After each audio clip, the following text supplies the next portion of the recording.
We know Paige Bueckers, right?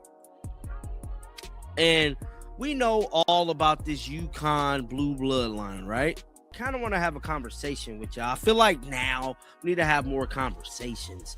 And the conversation being is the treatment of Caitlin Clark. Ever since Caitlin Clark has got into this league, it's always obstacle after obstacle for this young lady. And then 2 days after that, we got to go all the way back to New York. Then a day after that, this is a back-to-back game. Not to mention, let's pull up the Dallas Wings schedule. So they don't have any back-to-back games. Why is that? Why don't Paige have any back-to-back games? Imagine being sent across half the country nonstop. One city after another. No breathing room, no recovery window. Just airports and tip-offs stacked back-to-back. That is the reality Dallas is staring at. This is not the usual wear and tear of a season. It looks more like a pressure test meant to see who breaks first. And the real side-eye moment comes when you notice which teams never see this kind of mess. Put Indiana's 2025 calendar next to Dallas, and it feels off immediately. The difference is not subtle or debatable. Dallas avoids back-to-backs entirely, not a single one.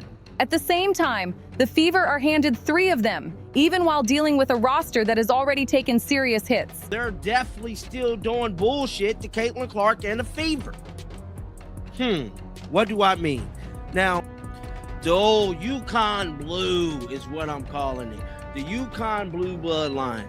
And for whatever reason, there was a clear-cut agenda set in place by... That includes Caitlin Clark working her way back from a torn ligament and Kelsey Mitchell needing help off the floor. These are real situations, not internet noise.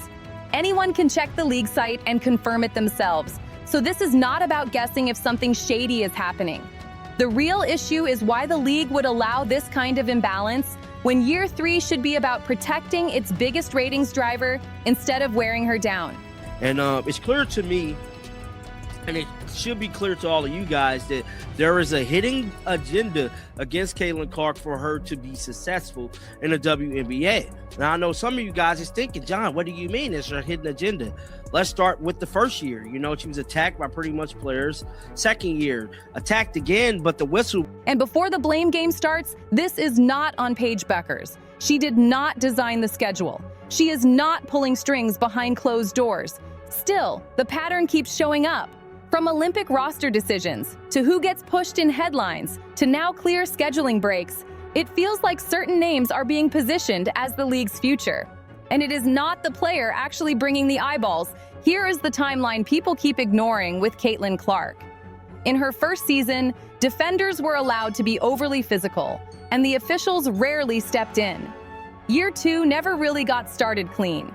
A torn ligament took her out early, and when she finally returned, the calls dried up fast. Contact stayed heavy, but trips to the free throw line almost vanished. Now, year 3 opens with a travel setup that leaves no room to breathe, little time to practice, almost no recovery windows. At some point, this stops looking random and starts feeling intentional. Look at what this schedule actually demands from the body. Indiana tips off in Dallas on August 14th. 2 days later, they are in Atlanta. 2 days after that, they are crossing into Toronto, dealing with border travel and added logistics. 2 days later, they are right back in Dallas. Then, with barely any pause, they are expected in New York the very next day. That is 5 different cities in 8 days, thousands of miles logged, and a back-to-back waiting at the end when fatigue is already stacked.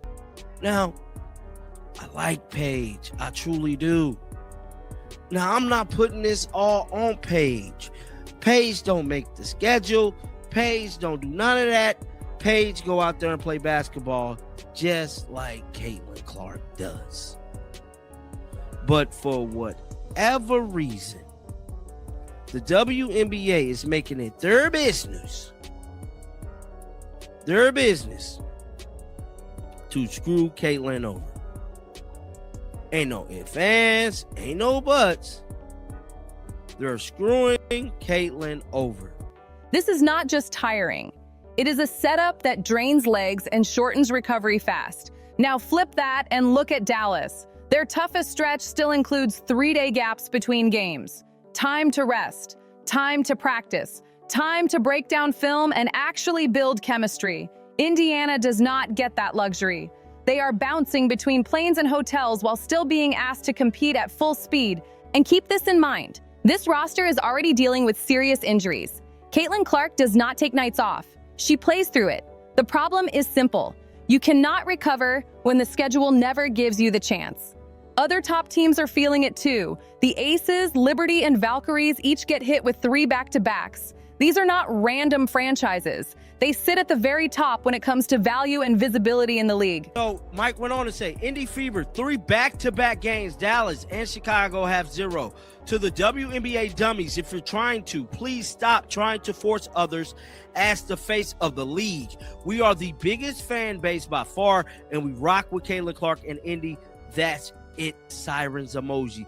Meanwhile, teams like the Sparks only see 1 back-to-back. The Storm get 1, the Mercury get 1. The gap is obvious once you lay it all out. Some people argue the league is stacking schedules to squeeze out big TV numbers by forcing marquee matchups into tighter windows. That explanation might hold some weight, but it falls apart fast when you look at Dallas. They just drafted Paige Bueckers first overall, yet somehow walk away with 0 back-to-backs. Indiana, on the other hand, gets 3. That opens the door to a bigger conversation that has been brewing since Caitlin Clark entered the league.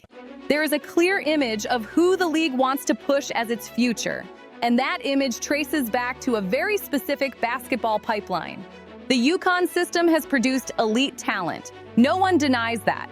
But when you zoom out and look at USA basketball selections, officiating trends, and now scheduling breaks, a preference starts to show. Now, for Caitlin Clark to play 3 back-to-backs is beyond me, bro. Now, Paige Bueckers has none. Angel Reese has none. Where is Sparks? Sparks got 1. Tipper 1. Storm 1. Mercury 1. Come on, bro. Come on, bro. Make it make sense, bro. Because this ain't making sense to me. This ain't making sense to me. And it has nothing to do with who actually brings money through the door. Here is the part the league seems uncomfortable admitting. When Caitlin Clark and the Indiana Fever show up, crowds grow. TV numbers rise. Jerseys move fast. Casual fans who usually ignore the league suddenly start paying attention. She is not just another star. She is the main reason new eyes tune in. Instead of protecting that, instead of creating conditions for her to thrive and lift the league with her, the setup makes her job harder. That is not smart planning. That is bad business. Fever fans are not wrong to be upset. One fan laid out the numbers and showed Indiana with 3 back-to-backs while Dallas and Chicago have none. Another pointed out that Indiana holds the largest fan base in the league by a wide margin.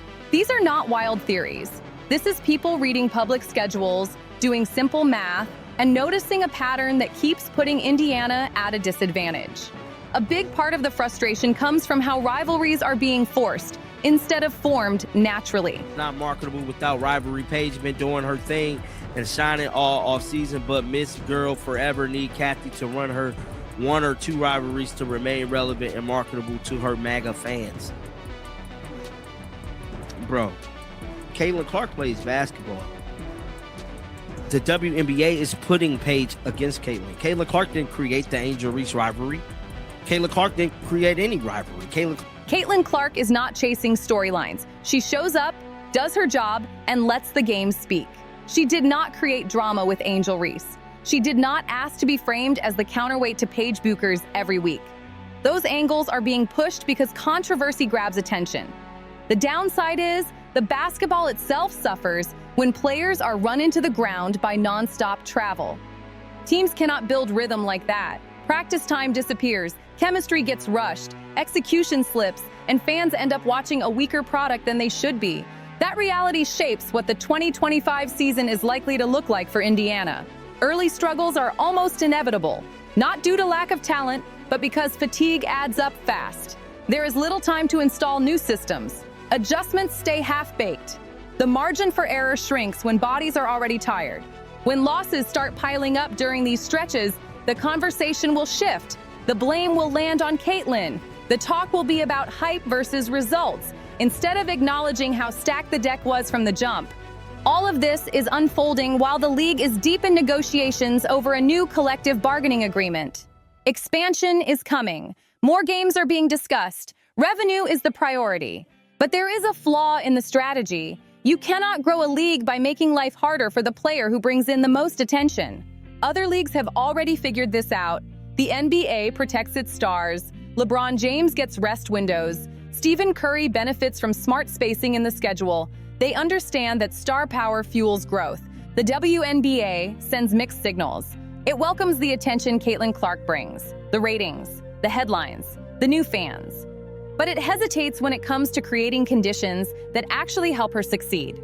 Support is not favoritism. It is not bending rules. It is simple structure, a schedule that allows recovery, enough practice time to build cohesion, consistent officiating that keeps everyone safe.